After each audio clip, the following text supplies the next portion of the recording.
Hello, everyone. Welcome back to the RationalInvestor.com's Daily Brief. Woohoo! Party!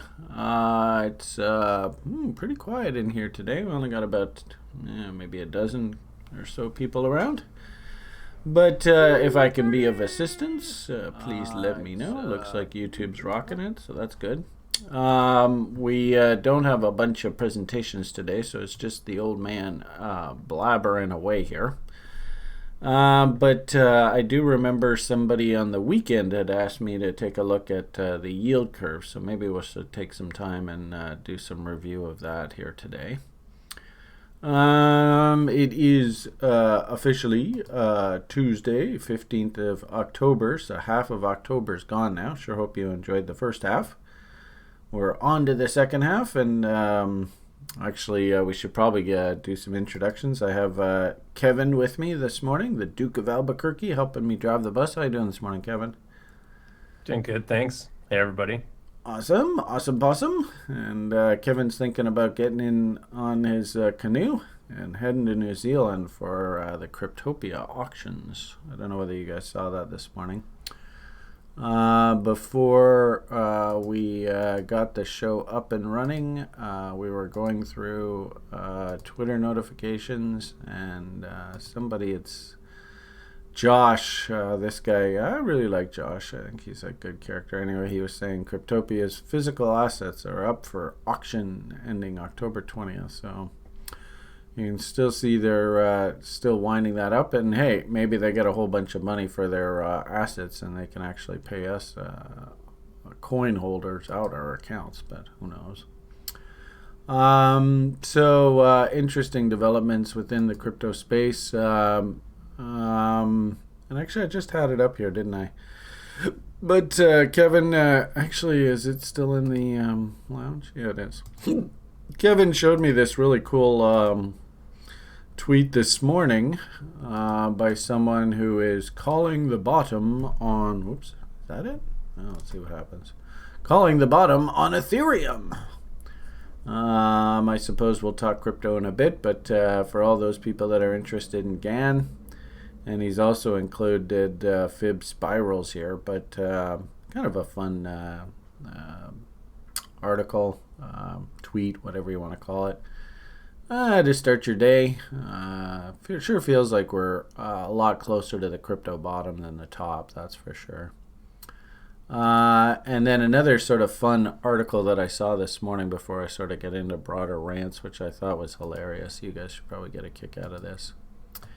I guess there was a conference.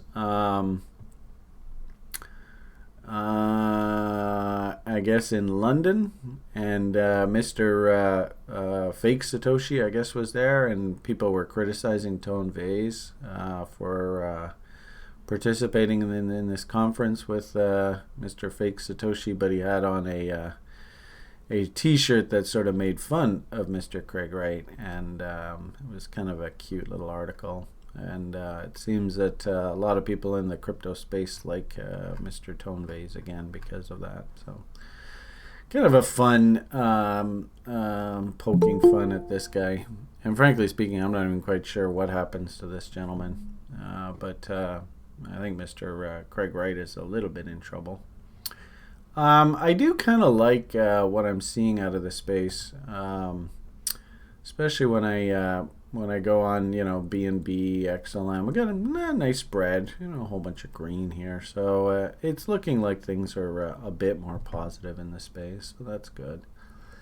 Didn't really see too many other news articles that really caught my attention. I didn't really go through too much of this, but I thought that was a cute article, so I'll throw that in the lounge. I think I did. I said sort of like, you're funny for the morning. Check it out. But I'll post it again just in case you didn't see that.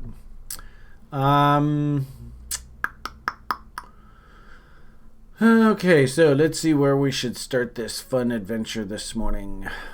Broader market, always a good idea to start off with sort of what is the market feeling this morning. when I first wake up in the morning, I set all the words at where the market is at that point, and then through this daily brief, we sort of get an update. So you can see risk off assets are still under heavy pressure here. And even as we've been trading this morning, you can see they've all moved lower here. And I don't think anybody at TRI should be surprised by this. I've been talking about wanting to get short all of these names on RLZ, counter trend rallies. The only one that really set up politely for me was the bonds, and there they are just working away. So I got to put on there, but didn't get anything off on the yen. Interesting to see the yen's actually doing AB equals CDs here. I am a little bit concerned that this yen might actually be in like a megaphone right here. So it's not really the best, but you can see lower low, lower low, lower low, and then same thing on the other side. Higher high, higher high, higher high. So it's tough to say whether we actually finish here or not today, but this thing could still be volatility central here, so just be aware of that. And now gold seems to finally be playing catch up a little bit. Yen, I often suggest that the yen actually leads gold, but in a weird sort of way, I think maybe that's the case here. But I was pulling up those gold charts this morning, and I got to tell you, this stuff looks, I've been squawking about this for a while, but this is the biggest gold stock around, American Barrick. And I put tweets out and stuff to the effect of, I wonder if the gold bugs are going to be thinking the same thing about Bitcoin, because it did a very similar triangle and it lost its lows. The gold sector index itself, this is looking more descending wedgy, kind of like that yen chart, with the lower lows. So I don't know whether the bottom falls out of this or not. But you can see all the gaps all down below here, and nobody at TRI should even be the slightest bit interested in buying this right now. Beautiful little M top up there, which was kind of interesting. And actually, it's kind of sickening when you see this. I even pulled the chart up, but I think I got rid of it. Maybe it's over here, yeah. Ironically enough, this is actually just stunningly cliche. What do you think, guys? Is there any value in learning this reload zone concept? I mean, this is ridiculous. After a while, you just go, this can't be this blatant, can it? I don't know.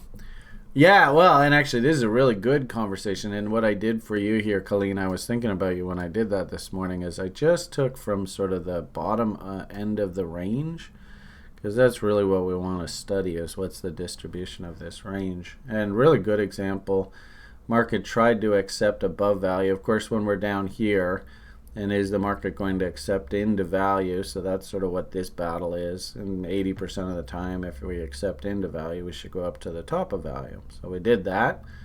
Market asked, well, do I want to be above value? And clearly it's saying, I don't think so. So, 80% of the time, we probably got to come back right back down to value low. And notice there's a cheeky little gap right there.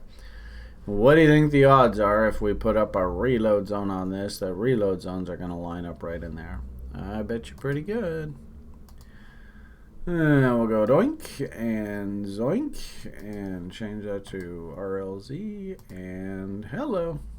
And I absolutely love when reload zones overlap like this. So, methinks there's probably a pretty darn good trade location right at that gap. Right there.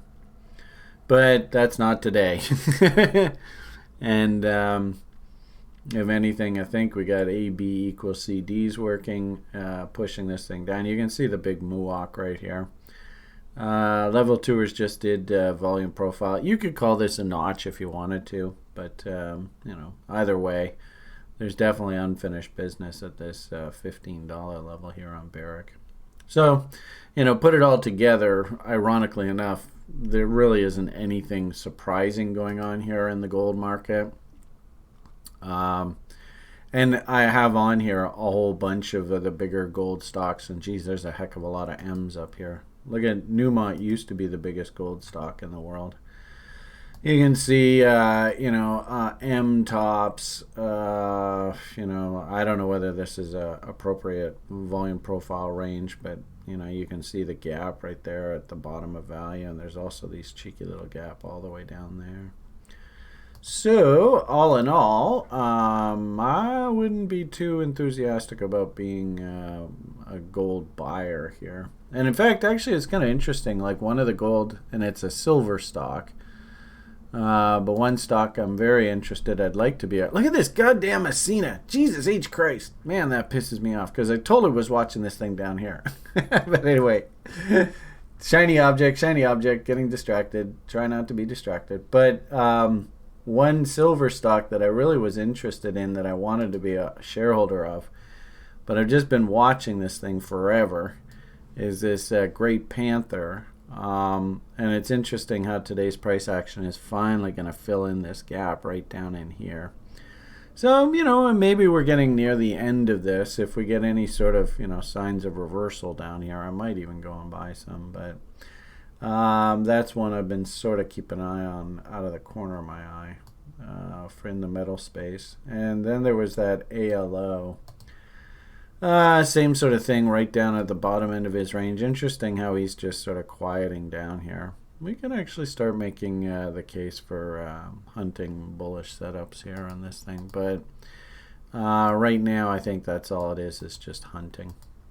So nothing's actually coming in here, and as the risk off assets sort of melt down here, I just be patient. I think once this cleans up, then I think we can go back to being bulls. But it's going to be a little bit of just a wait there. All right, so risk on, risk off, clearly off the table. I'm getting the impression that sort of the news that I heard was that there was a senior official, Chinese official, and in a weird sort of way, now we have to sort of wait for the Chinese to actually say something for us to believe what we're seeing. We can't believe what comes out of North American politicians right now. So what I heard overnight was that one of the senior Chinese officials said that the Americans and the Chinese are quote-unquote on the same page. That doesn't necessarily mean deals are done, but I definitely can understand why stocks are getting bid up here this morning, and risk-off assets are getting whacked in the light of that conversation. Oil, just sort of floundering around here. Keep in mind as well, guys, the commodity cycle is over. We're now technically into the growth cycle. So, maybe we just don't see oil rally back that much here. I don't know. I mean, I noticed that the oil stocks, they're not that happy. But, we do have a bit of a bottom come in. But you can see oil's not outperforming the way that stocks are. And if I understand correctly, things like Apple and stuff like that are moving to new highs. Also, too, we put out the first 2-week study. Not bad. Maybe I'll just take a moment and walk you through how I do that. I think I did this yesterday, but I can't remember just off the top of my head. But in the library, if you come down here to sector performance chart, and then just simply go down to this. Well, first off, let's load up the S&P sector ETFs. So you get a chart that looks something like that. Then we go down to this date slider, hit the shift button, and then just scroll until this thing comes up to October 1st. So where do the fund managers think we are? So there is October 1st. So, it certainly looks to me like the fund managers don't like utilities. They don't like staples. They're not really too enthusiastic with commodities. Where do they like? Where are they putting money? It's like they were putting money into industrial names, technology to a greater degree, and communication services, which to intents and purposes is technology. So if we listen and believe the fund managers, then theoretically technology, communication services, there's industrials. You'd think that the fund managers think that we're actually somewhere right around this area here. So, well, let's keep an eye on this. And I think, as I said just a moment ago, a lot of the big tech. I heard Nvidia got updated today, or upgraded. Beg your pardon. And let's see, big. Let's see what. Well, let's see what U.S. big tech stocks. Twitter, meh. Snap, oh, double top. IBM, gapped lower. There's Apple pushing up to new highs here. And isn't it interesting? I mean, do you guys even remember Jim Cramer? I guess it was through here last year. Was just coming out and saying, oh my God, get out. Oh, the sky is falling. All that kind of shit. And yet, look back in hindsight, and wow, was that ever wrong? So, I do understand that somebody even posted in the lounge, they're coming out with new products that theoretically are a little less expensive, a little bit more user-friendly, that kind of stuff. I don't know specifics about that conversation. But, anyway you shake it, communication services, technology, it makes sense. Apple definitely through the first 2 weeks of the quarter got bid up quite dramatically. Ironically, though, I think you can actually make the argument that this is, I mean, not ironic, but this to me is looking like it's ready for a nice little correction here. I don't know whether I would pick this one to short. Probably more like, and actually we were even talking about that, like Jamie had a stock for us yesterday that we looked at, and then I looked at the bigger picture, and I'm kind of like, I don't know whether I really want to short this thing or whether I just want to simply use pullbacks as buying opportunities. So I think same sort of thing here. Dips down into reload zones probably are, there's a cheeky little gap there at 50% of that range. That's probably, on any kind of dip, if we have a quote-unquote crash or anything here through the end of October, which sort of the cycle models suggest. That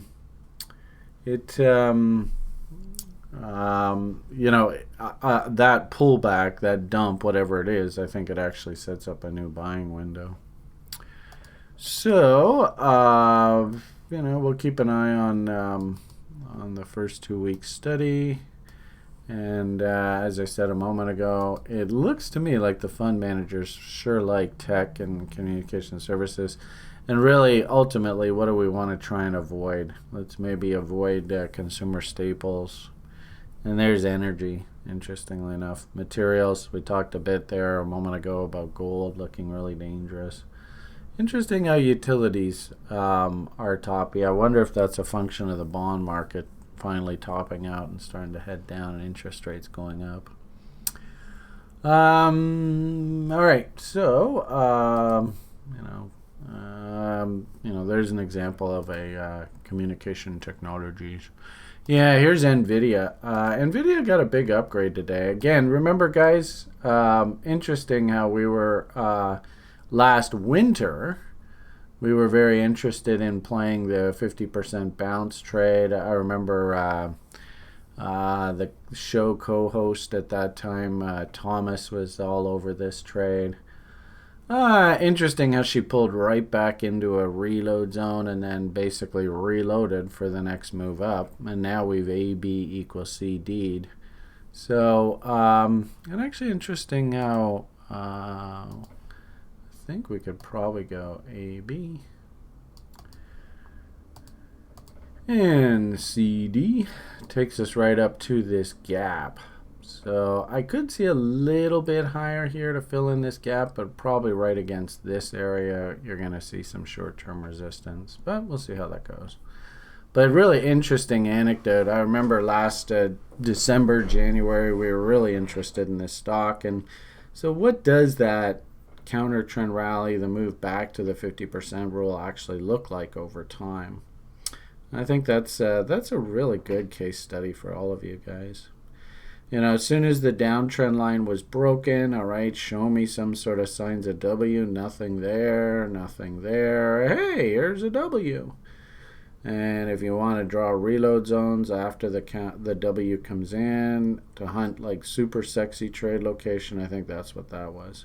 And actually, I showed an example of this to Sonny. Sonny, thank you for the joy you give to me. Where was that? Maybe I got rid of it. Uh-oh.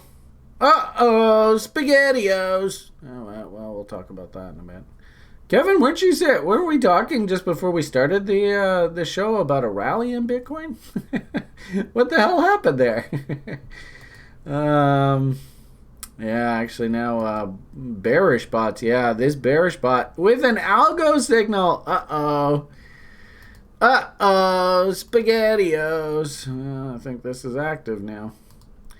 We'll throw it on here and see what happens. So the algo would probably go off of this double top, just looking for a nice 2-to-1. So probably something along those lines.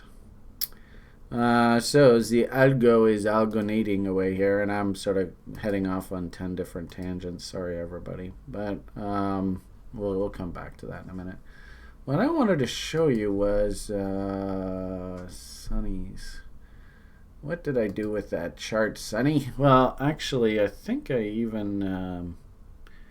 where is he?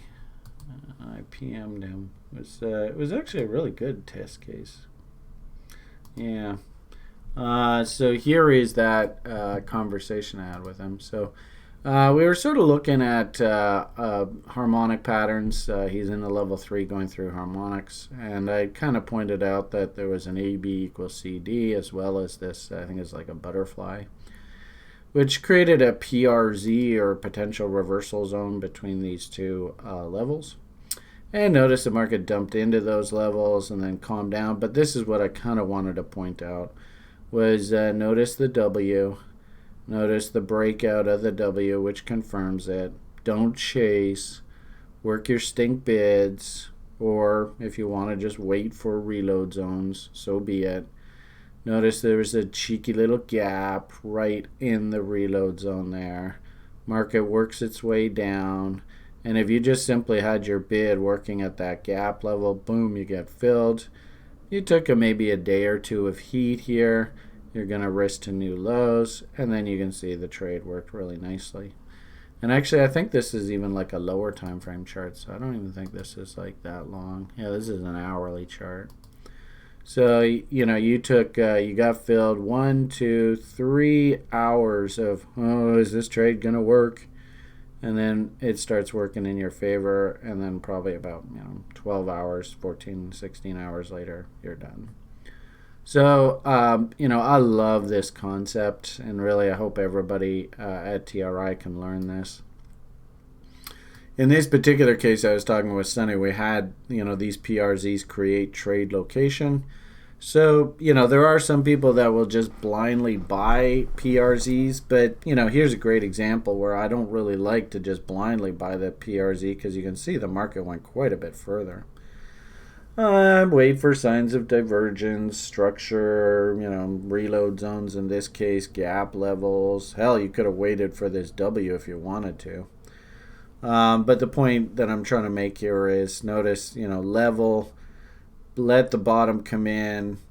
The W is confirmed. Don't chase. Hunt for a nice test of the lows, reload zones, gap levels, etc. So it's just a really good example of that. And I think basically this NVIDIA is exactly the same thing. So big dump, wait for the trendline break, wait for the W, all right, rah, rah, rah. Wait for the pullback into reload zones, probably some cheeky little gaps down here. Nice railroad tracks there, beautiful sign of reversal, and away we go. So somebody should write a course on this shit, I swear. It's that powerful. I don't know. Maybe I'm just talking to myself. There was actually, and that's why I wanted Sonny's chart, because there was a couple other really good examples. There was one I think I showed you where the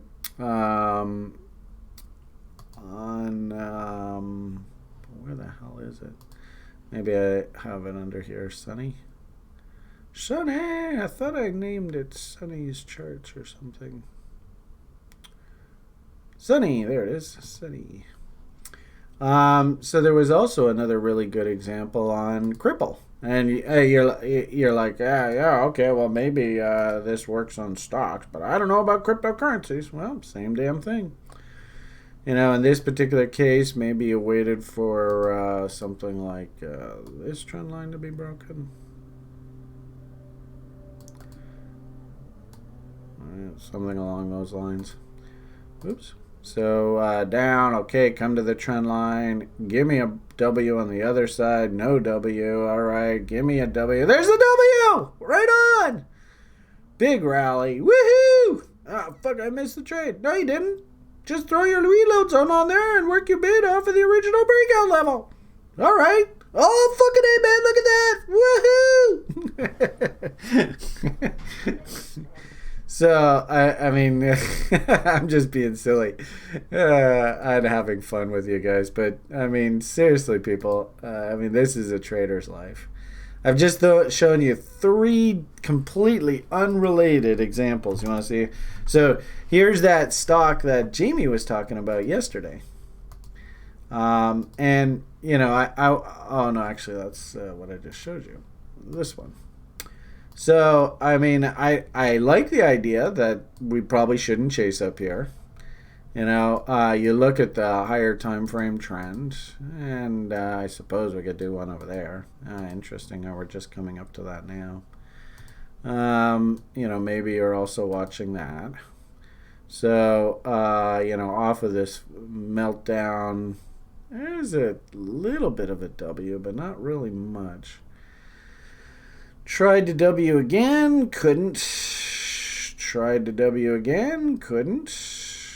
Alright, hey, now we're starting to get signs of W's.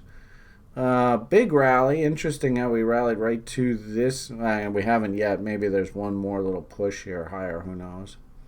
But, just looking at this, is this really in a good shorting trade location? I don't know. It's a bit dangerous. And if anything, like I said, if we can get some sort of stock market drubbing there into the end of October, big Brexit fears, all that kind of stuff, whole stock market comes off 5-10% or something like that, it's chaos. Well, ironically enough, all that's going to do is just bring this back down into a buying window. So same sort of thing. Yes, I think stocks, a lot of stocks are at the extreme ends of their ranges, but if we do, like, I don't have enough here, and we went and priced the options and stuff like that, and the TRI SOFs are not there for this name. And when I zoomed out on this chart and looked at the big picture, I can see why. Really, TRI SOFs will probably happen up here, looking for 50% retracement. 50% of this move just doesn't really represent that much money, right? There's 50%. There's where we are now. And what was really interesting was somebody actually looked at the options open interest information, and there's a lot of puts written in this area here, which leads me to believe that institutions would love for a nice dump here and have those people exercise those puts, give them the right to sell, which means that they have to buy them. And I think that they would be more than happy on dips down to like $25 here to actually be a buyer of this stock. So, interesting tangent there. Sorry, everybody. Just having fun this morning. Really good example on one of our pharma names here this morning of key reversal. So I was very pleased to see that. I think it was this one. Here we are. So you want a nice textbook example. What does a key reversal look like? This thing actually opened up yesterday down here and then said, no, I'm a bull. I want to go up. And so it basically engulfed this bar, and this bar. And what I'd like to see this morning is we broke through the highs, basically confirming the key reversal bar.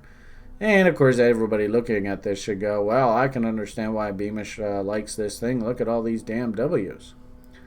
So if we change that to a line chart, look at all the W's. www.makemoney.com. All right, Brian being stupid.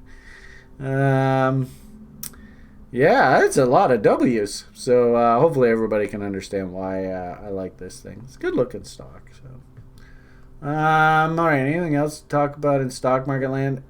While we're in stock market land, not a bad idea to. As I said, I'm so choked at this goddamn Ascena stupid women's lingerie. I got the January $1.50 calls.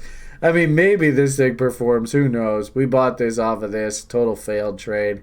And now this damn W comes in here. And I was humming it on whether should I take this inside bar? It's a nice reload zone. And everybody's like, no, this thing's a piece of shit.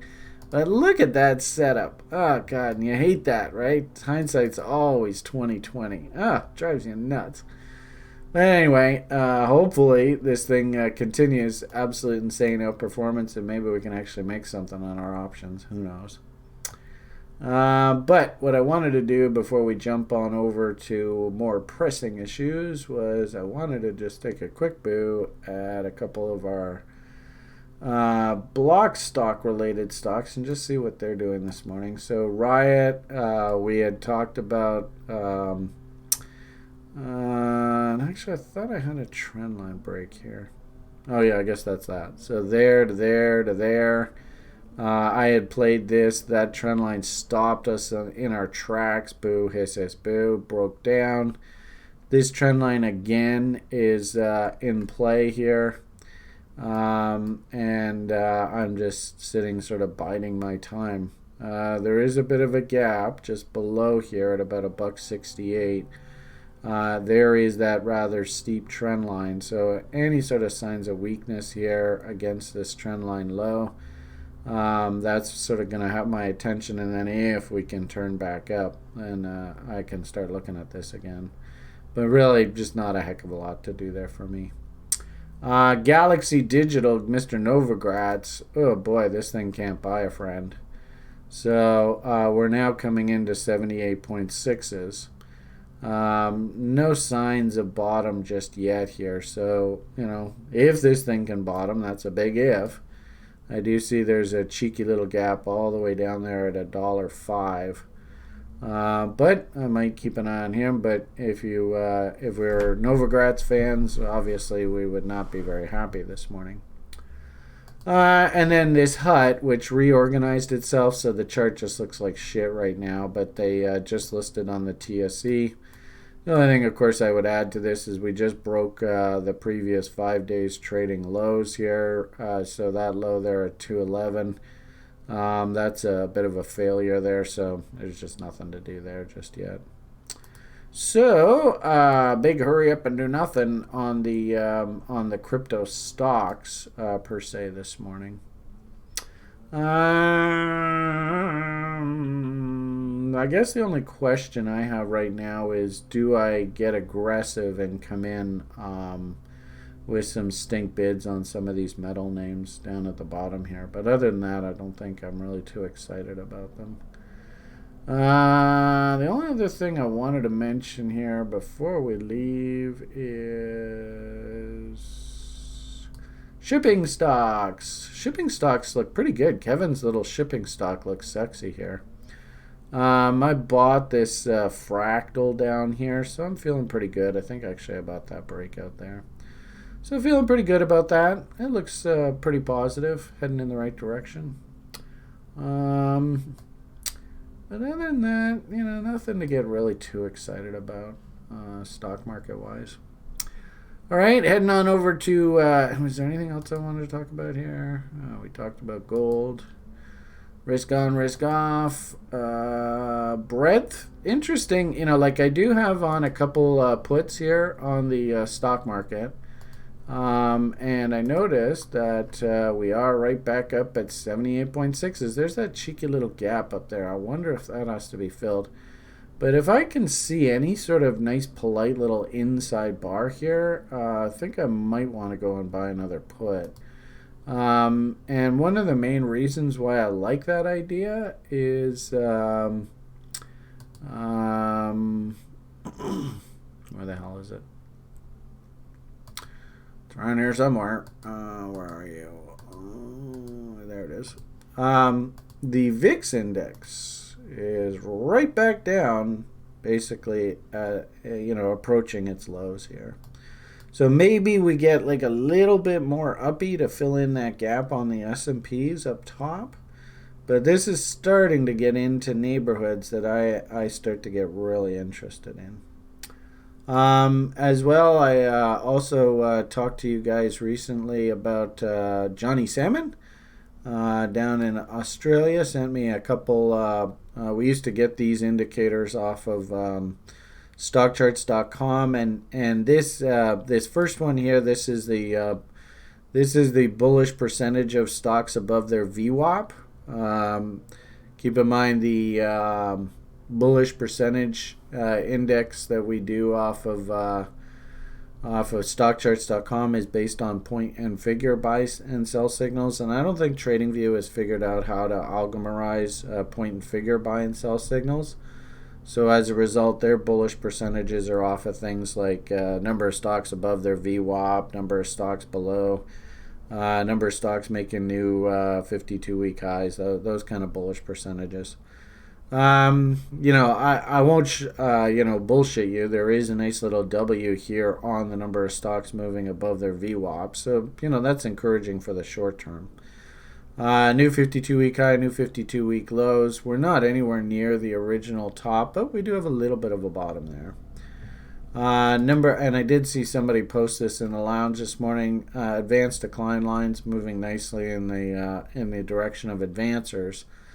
The only problem here is I think that if you're thinking about using this data to come and justify a trade, you've come too late.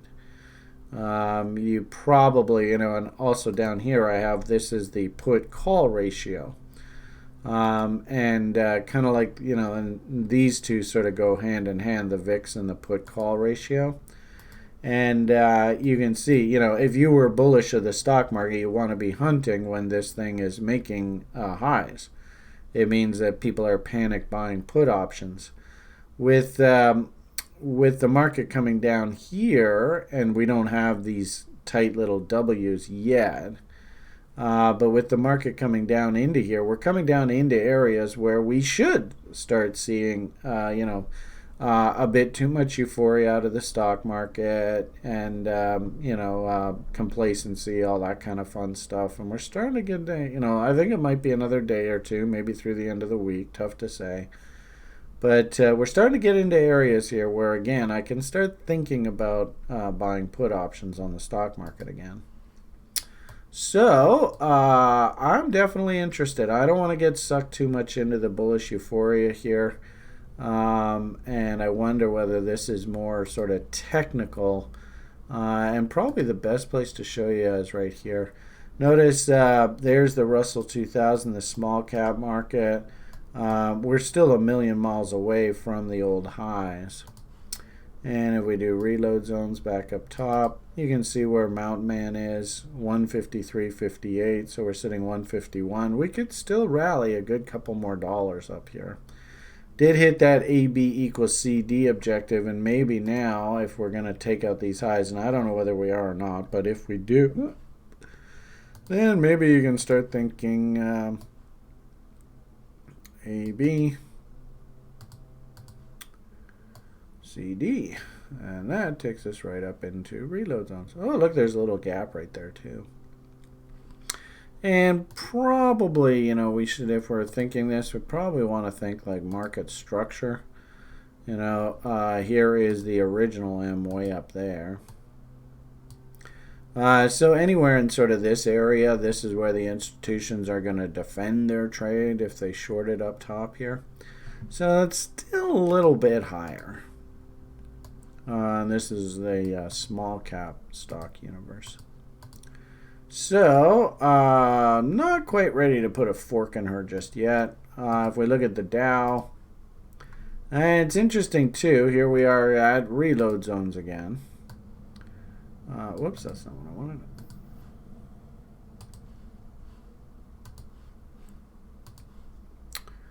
So we're just sort of floundering around here up at this reload zone.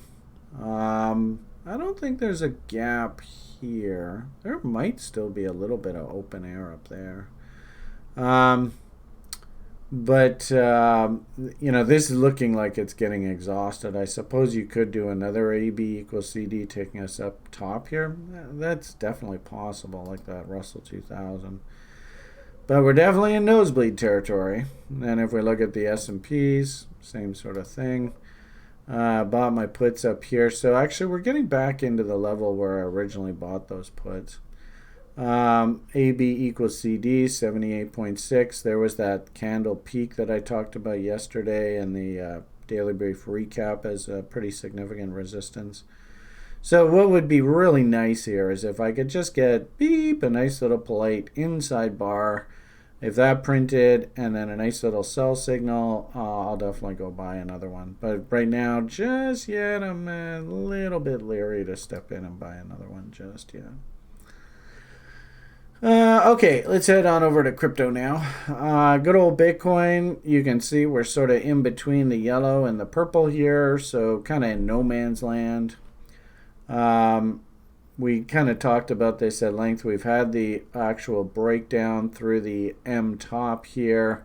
What normally happens, and of course nothing's ever written in stone, is we get some sort of brushback, Wyckoff check, just to really actually, number one, institutions can't sell down markets. They need to engineer some kind of rally. So if they want to get short off this level, they got the public panic buying, and so they'll get their fills in size quite easily. So I still think that that's sort of what's playing around here. At the same time, too, this is very no man's landy. We could easily just dump right back down into these lows. I mean, there's no buy signals here. So I think no man's land is really the best way I can describe this right now.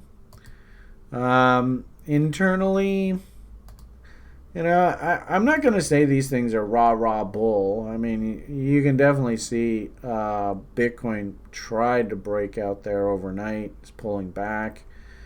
Litecoin actually now does have an M working here, so that's a little bit bothersome. Ethereum has lots of little W's pulling back against the original W's here. So I'm not getting any clear, oh my god, this is total face rip rally mode signals here. But I think the way that I would look at that is we're still, not so much Bitcoin, but definitely like the more senior altcoins, they're just still asking, am I in a bull? Am I a bear? I'm not quite sure. That's sort of what I would get out of the spreads this morning. One thing actually that did catch my attention here this morning, and kind of this is this conversation of Bitcoin dominance. We did break to new lows yesterday, a little bit of a dead cat bounce here this morning.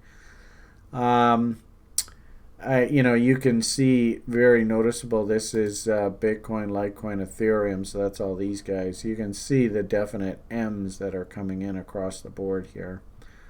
How does that affect dominance? I'm not quite sure. I mean, does Ethereum and Litecoin go down at a lesser rate, a slower rate than Bitcoin? I'm not quite sure about that. And then, like things like Ripple were actually bucking the overall trend. So some areas of crypto actually don't look too bad. But one thing that, and sort of finish that kind of thought, I'm actually starting to see some life out of Joshua's fundamental analysis list. So we started to see a little bit of perk up, and this was probably predicated on like Ethereum and Litecoin and stuff perking up here. But we're actually starting to see a little bit of life. It's not much, but it's a little bit of life coming out of Joshua's FA list here. Now you can see, I mean, this thing has W'd before and then crapped out. This is probably going to have to take like some serious time to sort of base out. That's ideally what we'd probably like to see. Which, of course, everybody in crypto is like, no, shut up, man. No, we want it to go straight up. Okay, fine, straight up it is. But I would actually, and I think I showed in yesterday's video that Verge. I mean, I would love to see just a nice calming of this market. Just everything calm down. So anyway, interesting to see a little bit of life out of altcoin land there. If we look at the big boys, same sort of conversations here. Nothing dramatic has really changed here. Bitcoin still can't get above its 30 SMA on the weeklies. Now the 13 EMA is fast approaching the 30 SMA. We might even get a bear cross here. So be prepared for that. And if that's the case, that means, we could basically have to go back into a bear market here. And I mean, you can see what Ethereum already did, the bear cross, and it's sort of right now it's translated into a whole bunch of nothing. I'm not quite sure about Litecoin. Let's see, what did it do? So Litecoin turned bear there. Geez, when is that? That's the beginning of September. And you can see, I mean, it's just been a pain in the butt here. There was this cute little bottom, these little inside bars that came in. But remember, we've been head faked already once by Ethereum and Litecoin. This head fake inside bar reversal, it did at least rally enough so that you could move your stops to scratch on the trade. The Litecoin rally, it didn't even produce that. This was just an outright fail. So here we are again, painting inside bars, trying to rally but floundering here. That's, I guess, more of like a conversation about short term.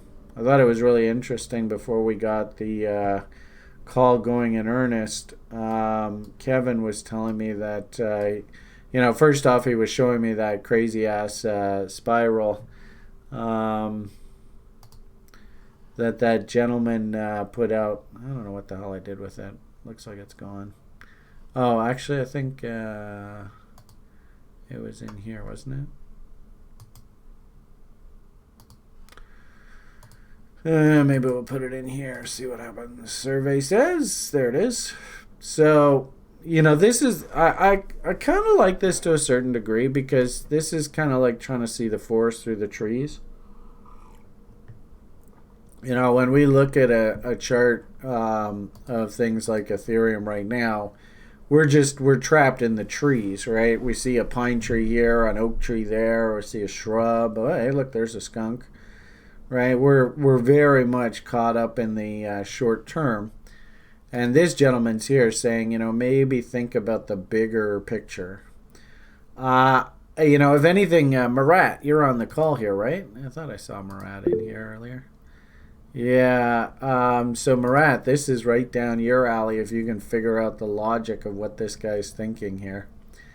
It's different. I definitely don't see a trade setup here.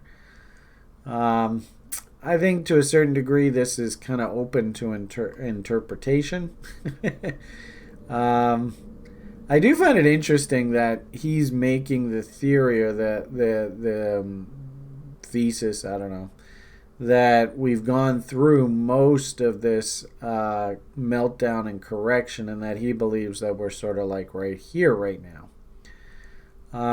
So, if that's the case, then that means, way to go, all you guys, for having the tenacity to hang in through the crypto bear. I think it's a bit early to declare that this is, in place and ready to go. But I do like the thinking, right? I do like the idea of just zooming out and just thinking bigger picture. Where are we in the big picture? That's sort of these kind of talks. And unfortunately, this chart doesn't really, and it really sucks how we don't get this data from here. But, I think on balance, what does a bear market look like? Well, Merry Christmas there. That is exactly what a bear market looks like. Nice dead cat bounce. Very surprised, though, at the lack of performance here. And really, even somebody on the sort of broiler chicken show is talking about their name. I think if you're going to be thinking about long-term bottoms, it probably looks something like that. So it's interesting how we're floundering down in here. It's not really the best trade location in my opinion. I think we could still come down and explore against these lows. We're sort of sitting in the middle of value with very noticeable holes on the profile. So you can't make the argument the profile is all full and ready to go. And if anything, just looking at, maybe we ought to zoom here, go there. Oops. And I can get rid of this.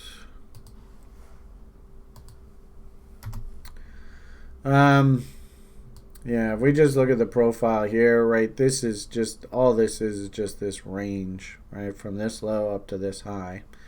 You can see a lot of people were interested all through here, right? Not so much interest up top here, right? Really good example, single ticks. This was just all fluff up here. Market accepting back into value? Geez, sure looks like it. And if that's the case, 80% of the time, we should go down here, right down to this sort of $100 area. And actually, Kevin and I were even sort of talking about this before we got the show going. Usually, Ethereum loves to bottom right through the end of the year. So, I wonder whether this is just, it's very difficult for me to get too enthusiastic right here. I mean, we really don't have the signs of a good-looking W here yet. On balance, I do like the idea of this thing coming into the end of the year to bottom. And just be forewarned, everybody, I've noticed in years gone by that crypto loves to shit the bed right around the middle of November. I don't know whether you guys have noticed that before. But it feels like this could get a little bit dangerous. So just, is this really the best trade location? Not really. I think that this is kind of, no man's landy. But at the same time, traders got to trade and setups. I think Kevin was telling me earlier that he had seen a bot setup yesterday on this thing. And of course now we're down to like 1 hour, right? So that we're not talking investing now here at all. So we had 1 low, 2 lows, 3 lows, 4 lows. There's the bot level. Interesting. They came down, busted 1 low, busted 2 lows. Have they busted this 3rd low yet?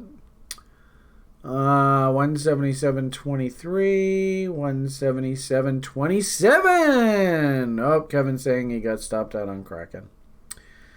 All right, well, it's a trader's life. I mean, you could see the bot setup is there, but just because it's a setup, that doesn't mean it's guaranteed that it's going to make you money 24/7. And in this case, looks like she crapped out.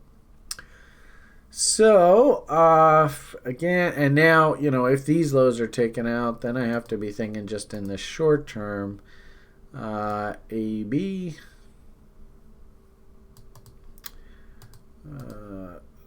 CD, somewhere back down against these lows. So, FYI, this wasn't a trade I was considering. But I can understand that if a day trader saw this inverted head and shoulders and said, hey, look, I can bot this out, I can understand the setup. It didn't work. And we'll see whether these stamp lows hold. If this stamp low holds, then this AB equals CD is not validated, and this son of a bitch might just turn back up and continue on. So, but Kevin's telling me on Kraken he got busted out. So, anyway, it's trader's life. Live by the sword, die by the sword. You'll make all that money up in CLDX, right? So that's sort of the state of these trades, and with Bitcoin sort of floundering here, terrible trade location as far as I'm concerned, and now moving averages acting as stiff resistance here. I mean, this thing's got to get its act together here, or if we roll over on the trends bearish, that's going to be trouble. Update on algos. as you can see, and I don't know whether we got Uber across the board. We got an Uber signal here on the perpetual swaps. And that Uber signal did come in on a market structure failure. See, that low was taken out. So on balance, I think the algo is alive here. The algo, as far as it's interesting here how OKCoin is just off on its own tangent here, I've noticed of late. But interesting to see CME guys have not gone Uber bear here. So right now I got Mex and Stamp doing their thing. And the Stamp algo, and I've kept this on the screen just because I wanted to sort of just keep this in mind just in case. It's not really the best bought level. It's just this high. I suppose we could go back further. But it is interesting, the levels that it painted here. The bot trade set up 25% did just set up really nicely off of all of these lows. I think there might have been like a head fake move here, but one high after the head fake move, two highs, three highs, reversal bar, four highs, and then fail, and with an Uber signal. So for whatever it's worth, I do think that this algo signal fired. You could either bot this out or algo it out at a 2-to-1. Move stop, sell half of the position on test of these lows, and start trailing stops on the remaining. So I'll be reporting on this as we go forward. And FYI, everybody, I don't want it to happen. I'm a bull. But bearish bot targets now are 6,400 on the corn. Ouch. So, just be forewarned, that is alive and it is working. Day trader models. Had a lot of fun building this out. Basically, I said over the weekend I was going to finish this spreadsheet out and make sure it's all nice and complete. So I was MIA on the site yesterday afternoon because I just spent literally the entire day making sure every single trade was accurately and correctly reported. Now that's fun. And even Kevin was telling me, he's going, wow, that is, first and foremost, guys, this is a pain in the fucking ass, especially if you fall behind. If you're going to do this, don't fall behind because it is a pain in the ass to play catch up. But in essence, every single trade since inception of this day trader model has been tracked now. We're up to a total of 97 trades. So 3 more to hit Grimm's magic number of 100 trades. I will fully admit we are paying a shitload of commissions here. But the good part about it is we have included the commission implication for every single trade. And even after paying an absolutely ridiculous amount of commissions, we're still feeling pretty good. Keep in mind, this is the 21st of September, so that's not even a month, right? That's next week, it will be 1 month. And you're up more than half a Bitcoin. 50% return for a month's worth of work? That's not so bad, is it? I don't know. Could anybody live off 50% monthly annual returns? And the interesting thing, and I love this, right? Because in the 2 rules of investing, your first rule needs to be that your model used has to be 66% accurate. Well, this came out 65% so far. So I suppose we could live with 65%. 49 wins, 26 losing. That's a lot of losses. You got to book a lot of losses in this game. 22 scratch trades. And as we said, even after commissions, a very, very healthy return here. So I'm feeling pretty optimistic. I think I might actually include this in the library. Somebody had asked me, and we were sort of chatting about, oh my God, it's already after 10 o'clock? Oh, fuck me. Have I seriously been talking for an hour? Or did somebody just like hit like the fast forward button? I can't believe it. Where did that hour go? Oh goodness. Anyway, just wanted to I guess finish off today with I'm basically at the point where I think I'm gonna add this to the screener the setups list in the database in the library. And if anything, as I was saying there just a moment ago, I love the fact that Grim says, screw fucking 20 paper trades, 20 1/10 count size trades. I want you to take 100 trades. All right. I mean, the more practice you have at anything, right? Gretzky shooting pucks into the net at like 10 years old at 6 o'clock in the morning before school. Take any of your, hell, I used to play tennis with a guy named Pete Sampras. I don't know if they've ever heard of a guy named Pete Sampras before. But, we used to basically live on the tennis court. I mean, like before school, after school, all the time, 24 hours a day, played tennis all the time. Not only did I know him, Benjamin, the hilarious part about it is we were doubles partners, and I was considered the good one. He was the shitty partner.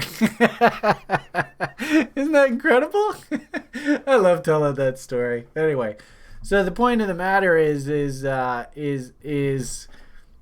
if you're gonna get good at anything, you have to practice. You have to practice. And because I didn't even know if this setup was even gonna work. I was just like, okay, well, let's take daily institutional bias, 4-hour institutional bias, and let's just take every goddamn fractal that comes up if either of those are pointing in the same direction off a lower time frame chart. That was really the setup. And the point here is that subconsciously after 97 trades, and we might as well make it an even 100, but now I subconsciously believe in this. I understand that, you are going to take a lot of losses.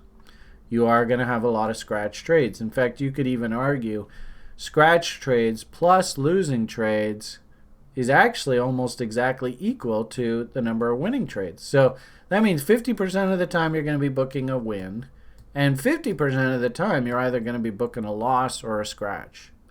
So, this is the kind of exercise that you have to go through to show your subconscious about what is it actually going to take to make money.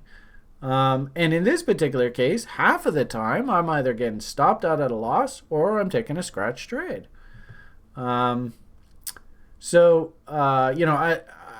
say on the site I like to be a demonstrator of best practices. If anything, I'm actually very proud of myself for the fact that I did exactly that, right? This is the demonstration of best practices. So use this information. Use it as a model. All you got to do is just come up with 3 reasons. And we were even joking about this yesterday. That video that I shared with everybody, the personality test. What's your personality type? That guy in there even said, the simpler the systems are, the better. Try not to have a lot of moving parts. 3 reasons for a trade. All right, get in there, take every goddamn trade, log the results, and see what happens. And then, of course, also make sure to track your mistakes. The problem is that a mistake trade, you can't really classify it as a real trade. So if you make a mistake, you got to start right back at scratch again. Okay, so point of the matter here, feeling very positive about this. And what's the stance right now in the market? Overnight, first and foremost, daily trend is down. 4-hour trend rolled over back bearish after that sort of head fake move there through the weekend. was able to sort of brush off the mixed messages of the weekend's move. Where are we here? I really like this model, waiting for the 1 hour fractal to fire, which was right there, sort of suggesting that whatever dead cat bounce was exhausting itself, so we can now start hunting. And that rule actually avoided a losing trade here. So we went, interestingly enough, we went scratch, win, scratch, win, win, win, scratch. That's not so bad. Whoops, as it stands right now, and I guess we'll finish off the daily brief with this. Had a big spike up overnight. It did paint a fractal, but the problem is it was just too big of a formation. So I had to wait.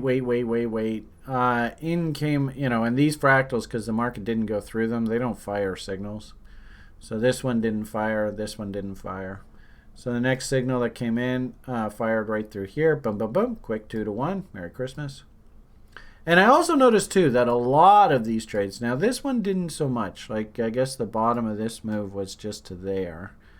But a lot of these trades go substantially beyond the 2-to-1. So here's a good example where, geez, actually you could have maybe even asked for 2.5-to-1 or so. Look how far down that tail went, all the way down there. So, maybe next iteration of this model, I'll do 2.5-to-1. See what happens. So shorts worked, then counter trend rally, and kind of wishy-washy. Fractal didn't really fire here. Nice little counter trend rally, inside bar. That one came down, smooth stop to scratch, busted out at scratch. Then shortly thereafter, another one came down. Market, in this case, from this level, we never had the move stop to scratch level hit.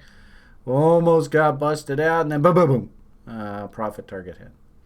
And then as we were starting the daily brief up about an hour ago, market started to take off like a rocket, and we're like, woo, Bitcoin rally, right on, right on. And then it just crapped the bed. System-wise, the fractal would be this big, which is just way too big for me to take. So this fractal is, it's a nice polite $240.